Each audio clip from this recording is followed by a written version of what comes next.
ସାଙ୍ଗ ଆସିବୁ ତ ତାଙ୍କ ସହିତ କଥା ହବ। ଆଚ୍ଛା ତୁମର ପରିଚୟ ତୁମ ନାଁ କଣ?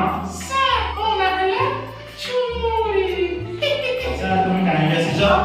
ମୁଁ ଆସିଛି ମୋ ସାଙ୍ଗମାନଙ୍କ ସହିତ କଥା ହେବା ପାଇଁ। ଆଚ୍ଛା ତମମାନେ କଥା ହବ ତା ସହିତ? ହଁ ତାହେଲେ ଝିଅ ଝୁମୁରି ତମେ କୋଉ ବିଷୟରେ କଥା ହେବା ପାଇଁ ଆସିଛ? ସାର୍ ମୁଁ ପ୍ରଥମେ ଆପଣଙ୍କୁ ପଚାରିବି। କଣ ପଚାରିବ? ସାର୍ ଆପଣ କେବେ ଦିଲ୍ଲୀ ଯାଇଛନ୍ତି?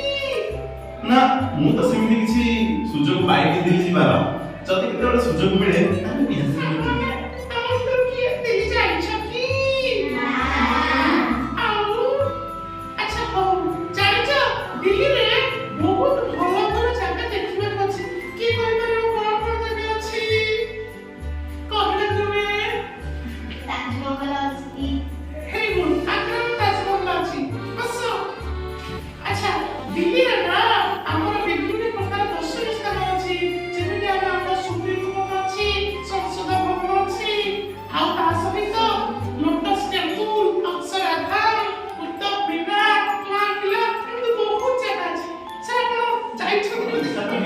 କିନ୍ତୁ ସେମିତି ମୁଁ କେବେ ସୁଯୋଗ ପାଇନି। ସାର୍ ମୋର ବୁଲି ଯିବାକୁ ଭାରି ଇଚ୍ଛା ଥିଲା ଏବଂ ମୁଁ ଯାଇଥିଲି ହେଲେ କଣ ହେଲା?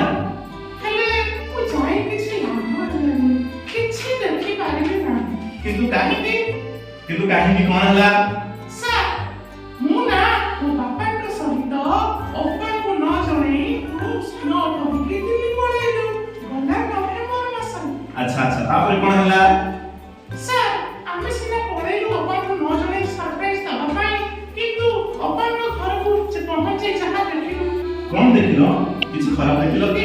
ହଁ ସାର୍ ଖରାପ ତ ନିହାତି, କାହିଁକି ନା ଆମେ ଯୋଉ ବୁଲିବା ଆସରେ ଯାଇଥିଲୁ ସାଙ୍ଗମାନେ ଯେ ବୁଝିଲ ମୁଁ କେତେ ଆସିକି ଯାଇଥିଲି ବୁଲିବା ପାଇଁ, ହେଲେ କିଛି ଦେଖିପାରିଲି ନାହିଁ। ହାୟରେ ମୋ କଥା କଣ କରିବି? ସାର୍ ଜାଣିଛନ୍ତି କଣ ହେଲା? କଣ ହେଲା ଝିଅ?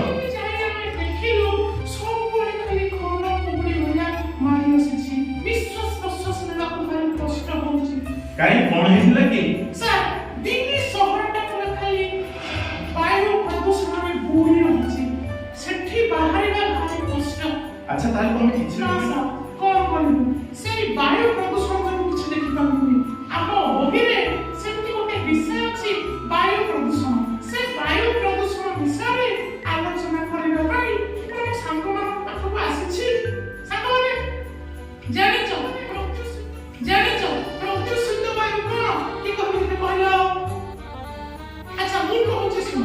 ପ୍ରଦୂଷିତ ବାୟୁ ହେଉଛି ଯେଉଁ ବାୟୁରେ ଆମେ ନିଶ୍ୱାସ ପ୍ରଶ୍ୱାସ ନେଲେ ଆମକୁ କଷ୍ଟ ଅନୁଭବ ହୁଏ, ଆମକୁ ଅଣନିଶ୍ୱାସୀ ଲାଗେ, ତାକୁ ପ୍ରଦୂଷିତ ବାୟୁ କୁହାଯାଏ।